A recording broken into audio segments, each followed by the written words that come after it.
शरद पवार गटाच्या कार्यकर्त्यांनी नाशिकच्या मुंबई नाका परिसरातील पक्ष कार्यालयासमोर सरकार आणि निवडणूक आयोगाच्या विरोधात घोषणाबाजी केली।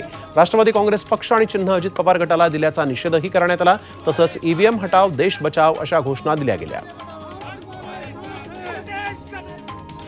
सोलापूरमध्ये निवडणूक आयोगाच्या निर्णयाविरोधात शरद पवार गटानं जोरदार आंदोलन केलं। राष्ट्रवादी गटाचं नाव आणि चिन्ह अजित पवारांना मिळाल्यामुळे आंदोलकांनी संताप व्यक्त केला। यावेळेस कार्यकर्त्यांनी आमचे चिन्ह आणि पक्ष म्हणजे शरद पवारच आहेत अशी घोषणाबाजी केली।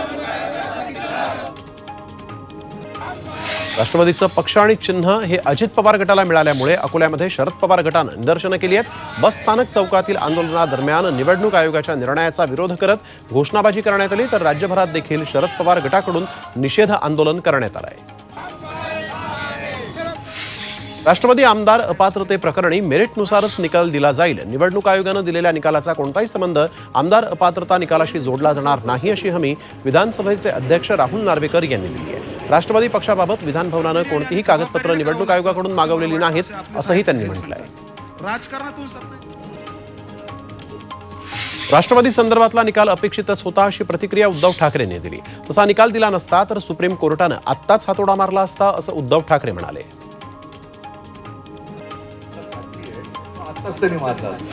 मुख्यमंत्री एकनाथ शिंदे आणि उद्धव ठाकरेंमध्ये दाढीवरून जुंपली। या दाढीनंच तुमच्या अहंकाराची गाडी खड्ड्यात घातली असा सनसणीत टोला शिंदेंनी ठाकरेंना लगावला।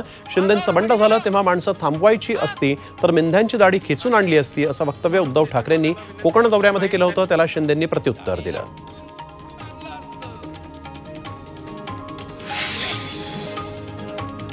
उपमुख्यमंत्री देवेंद्र फडणवीस आणि पंकजा मुंडे यांची गुप्त भेट झाली। फडणवीस आणि पंकजा यांच्यामध्ये काल रात्री गुप्त भेट झाली। राज्यसभेच्या उमेदवारीसाठी पंकजा मुंडे यांचं नाव चर्चेत आहे आणि त्याचसाठी म्हणून फडणवीस पंकजा मुंडे यांची भेट झाल्याची माहिती आहे।